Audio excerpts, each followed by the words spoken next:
안녕하십니까, 박일환입니다. 오늘은 의사와 환자의 관계에 대하여 말씀을 드리겠습니다. 제가 즐겨보는 굿닥터라는 미국 의학 드라마가 있습니다. 환자가 어떤 처치를 받을 것인가에 대하여 의사와 많은 토론을 하고 있습니다.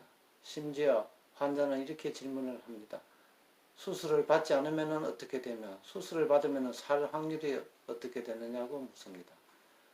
그런데 의사는 수술을 받지 않으면 살 확률이 20%지만 수술을 받으면 확률이 80%로 올라간다고 대답을 합니다.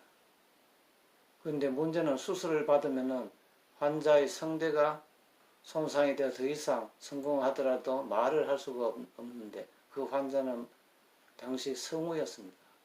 이런 경우에 이 환자는 어떤 선택을 해야 할까요? 의사가 이와 같이 자세한 설명을 하는 이유는 수술을 받을 것인지 말 것인지 결정하는 것은 환자이지 의사가 아니기 때문입니다.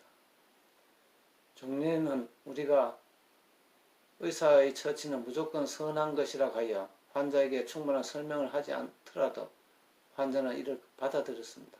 그러나 이제는 우리 몸의 주인은 우리 자신이라는 것을 모든 사람이 자각을 하고 자기의 동의가 없는 한은 의료 처치를 할 수 없다는 원칙이 확립되었습니다.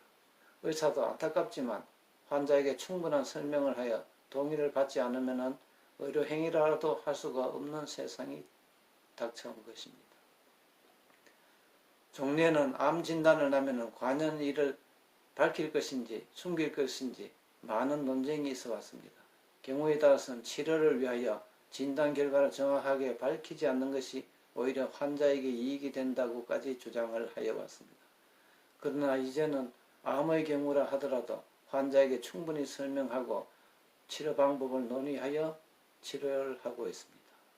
이와 같이 세상은 생각하기에 따라서는 많이 변하였다고 할 수 있습니다. 한편으로 성형수술 경우와 같이 꼭 받지 않아도 되는 수술도 있습니다. 이와 같은 성형수술을 하면서 마취에 따른 위험이랄까 성형수술에 따른 위험성에 대하여 충분한 설명을 하지 아니하였다가 환자가 사망한 경우에 의사가 난감한 지경에 빠지는 경우가 있습니다.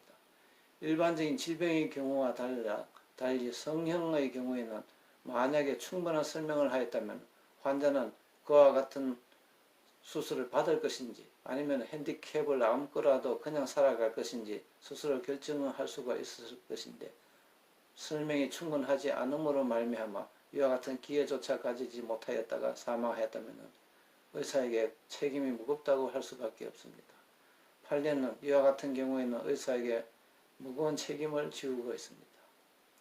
감사합니다.